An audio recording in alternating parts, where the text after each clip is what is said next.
Биз эми азыр бул күн системасындагы 9 планетадан башка дагы мына темасы айтып тургандай, күн системасындагы майда телолор. Булар майда деп аталышынын себеби ушул 9 планетага караганда булардын өлчөмдөрү кичинекей.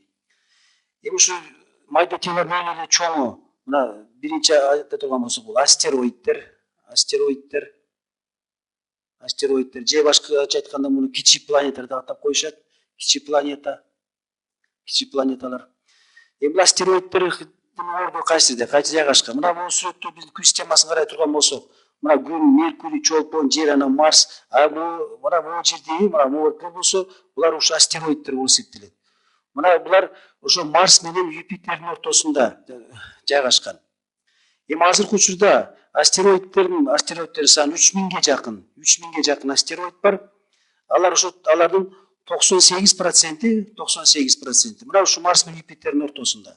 Эмне үчүн ушул жерде дегенде, бул ошо Юпитер, бул күндөн кийинки эле массасы чоң, өлчөмү чоң болгон планета Юпитер, ошондуктан ушу Юпитердин тегерегинде болуп калган.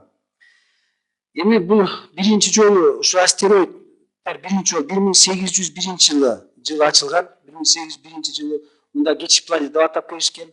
Бирок кийин булар ачылып отуруп, булар көп экендиги аныкталгандагы буларга ошо өзүнчө ат коюлган. Мына эң биринчи ушу чоң планета астероид дейбиз. Мына могу турган болсок, мына ушул биринчи ачылган астероид, муну Серера деп атап коюшкан грек мифологиясы боюнча Серера. Эми мунун диаметри, Сереранын диаметри ала турган болсок, мунуку 800 километрге жетет. Мына эң чоңу ушул болуп эсептелет. Бул жерден карап көрсөк, биздин күндө эстеп турган болсок, бул жерде караңгы. Себеби эмне үчүн караңгы деген суроого жооп берсек, мына бизде мына атмосфера, кайсыда атмосфера болсо, ошол жерде күндүн нурун кайра чагылтып бизге жарык болуп эсептелет. Эгерде биз космостун экиндигине чыга турган болсок, мына могу кара жерде эч кандай жарык болбойт. Жарык болуш үчүн дагы бир жолу атмосфера ушу күндүн нурун кайра чагылтат дагы, анан жарык болот. Космосто болсо анда атмосфера андай чагылтуучу зат жок, ошондуктан могу караңгы болуп көрүнөт. Эми астероиддердин дагы бир эмеси карап көрсөк, биздин планеталардын баары шар формасында дедик. Ал эми буларды болсо арындай шар формасында эмес, булар ар кандай сынык түрүндө болуп кезигет. Эми булар дагы ошо могуки өзүнүн орбитасында жүрүп алар кагылышуунун натыйжасында мына ушундай сынык түрүндө болуп калган.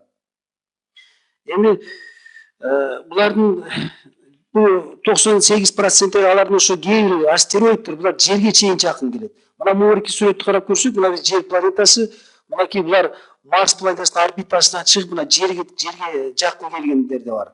Бул 1900 мына могу сүрөттү ала турган болсок, бул 1968 жылы болгон. Икар. Мына могу биздин астероидибиздин аты бул Икар. Астероид эсептелет.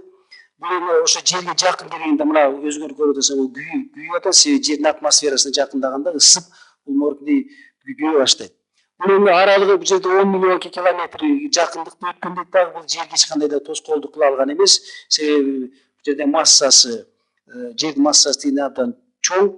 Ал эми бул ошо астероиддер кыймылдап жүргөн орбитасына, тескерисинче ошо планеталар булар кандай козголуштарды пайда кылып коюшу мүмкүн. Козголуштар дегенде булардын ошо ылдамдыгын өзгөртүп кое турган болсо, булар өзүнүн орбитасынан чыгып кетиши да мүмкүн.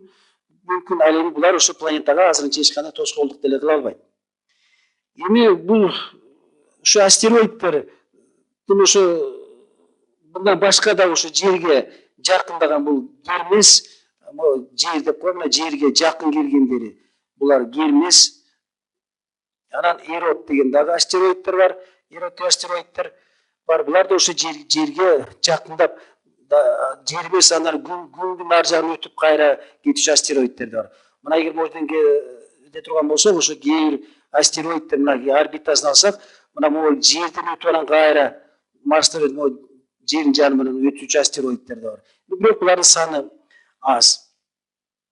Эми мындан башка дагы майда телолорго дагы токтоло турган болсок, мына могу сүрөттү көрүп турасыңар. Муну биз болид деп коебуз. Мынакей болидтер булар болсо мына асманда могу шар түрүндө, мына баш ядросун карай турган болсок, бул шар түрүндө болот дагы. Ушул болидтер кээде күндүз дагы көрүнүп калышы мүмкүн. булар мону жаркыраакты пайда кылат. Бул дагы ошо себеби ушу жердин атмосферасына келгенде булар ысып күйүп анан жок болуп бууланып жок болуп кетишет. Андан башка дагы мына муарик сүрөттү ала турган болсок, буларды мына бул сүрөттө буларды биз метеориттер деп коебуз. Метеорлор. А эгерде булардын да ошо жерге келип түшкөн убакыт мезгилдерде болгон, алар жерге келип түшсө, булар метеориттер деп коебуз. Эми бул ошо болиттер, анан метеориттер кантип пайда болот? Мына булар деле ошо астероидтердин кагылышуусунун натыйжасында. Булар ошо кагылышканда булар дагы осколкого ажырайт дагы. Эгерде ошо осколкалары, калдыктары ошо жерге жакындап келе турган болсо мондай, анан ошо жердин биз билебиз тартылуу күчүнүн натыйжасында, анан булар жерди көздөй кыймылдайт дагы. Ошондон анан булар ошо жерге жакындаганда метеориттин ылдамдыгын айтып коеюн. Метеориттин ылдамдыгы ошо биздин атмосферага келгенде секундасына 11 километрге болот.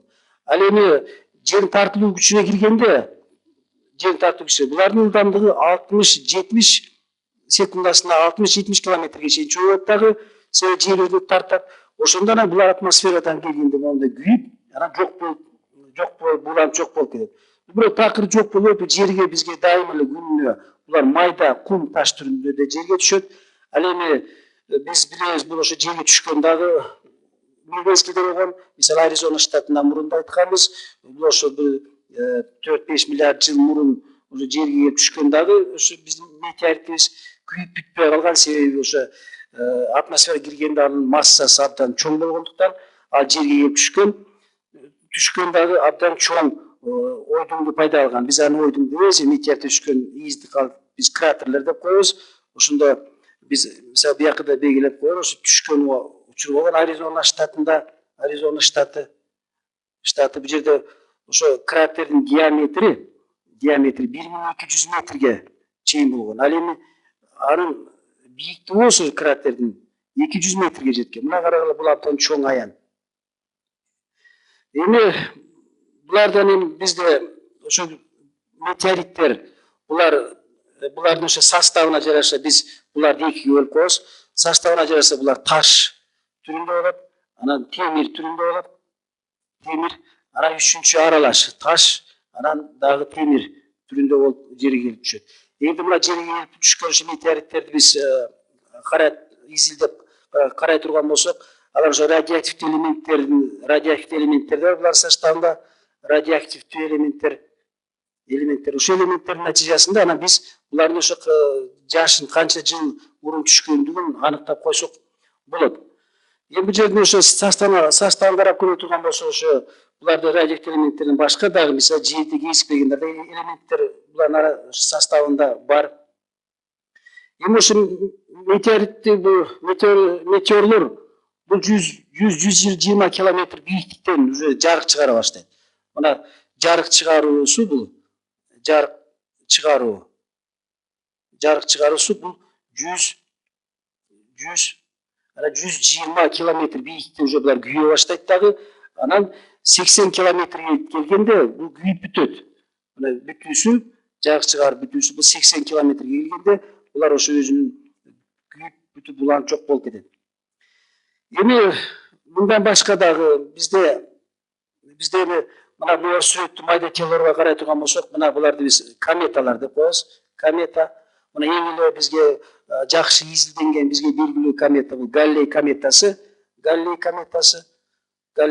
Мына Галлей кометасы мына өзү бул жерге жакындап келгенде мына ядросу, мына баш жагында ядро деп коеюн, ядро. Ал эми артында куйрук пайда болот. Бул күндүн ошо нуруна карама каршы багытта пайда болот дагы, анан куйругу пайда болот. Эми Галлей кометасы бизге 75-76 жылда бир келет. 76 бир жолу келет. Булардын ошо орбитасы алып көрө турган болсок, Галлей кометасынын орбитасы бул Нептун планетасынын ар жагына келип, мына мисалы сиз айткансыз, мына Юпитер, Сатурн, Уран, Нептун планетасынын ар жагына келип турган кайры жерге келет да, ошондо бул орбитасы чоң болот да 75-76 жылда. Эми бул акыркы мына ошо келгенде ошо Галлей кометасы ошо ядросу экиге бөлүнө баштагандыгы байкалган. балким кайра бир келгенде мунун ядросу мындан да кичирейип калгандыгын биз байкашыбыз мүмкүн. Мына ушу биздин күн системада мына биз айткандай ушу планетанын сырткары дагы ушундай майда телолор орун алган.